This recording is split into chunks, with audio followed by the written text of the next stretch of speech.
So, Michael, I wanted to talk to you a bit about roll-on primers, something that we don't currently use, and I know I've heard you speak about it before, and what kind of the implementation of it in your shops. Can we talk about it a little bit? Sure, yeah. In our facilities, the vehicles flow in one direction. We don't like them backing up ever. So it created a challenge for us when we started our process on how we were going to prime in that environment. And so we learned from a European who came natural to him and taught us how roll-on primer could really be a benefit for our whole process.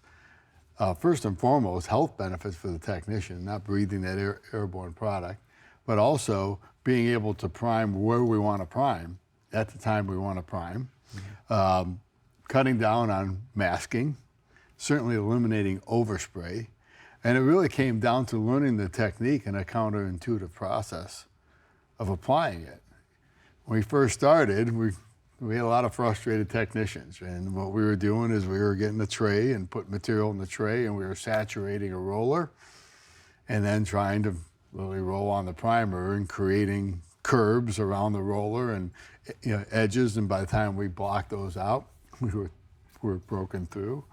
We had broken through and had to reprime, so it was a frustrating experience. And then we were taught really a counterintuitive process with a foam roller, rounded edges, and putting a little bit of material on a flat surface like this, starting with material in the center of the roller and cross-stroking a small area, second coat a little, stretching it out a little further, third coat, and then a fourth coat stretching it further and further to where you came up with a very smooth surface, blocked very easily, and we weren't breaking through, and it was breakthrough for us because it allowed us to prime where we wanted to prime in that paint line.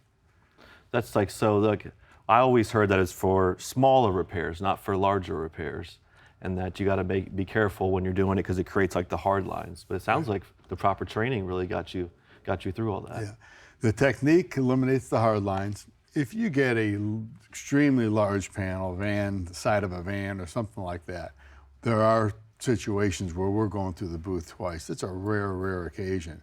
We're even using roll-on primer in jams or heels of fenders and in some really what people would perceive as tough areas, and it's just technique. And once you learn it, it becomes part of really your arsenal of things that you could do and the skills that you have, and really a skill acquired, and then becomes natural. No, I really like it. I mean, the freedom to be able to do it anywhere, the reduced waste, right? You're not masking up stuff, no overspray, and the health benefits are huge as well. Yeah, absolutely.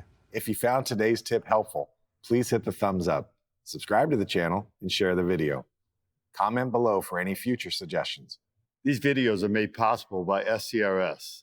If you aren't currently a member, I encourage you to join. Visit scrs.com or use the link in the description below.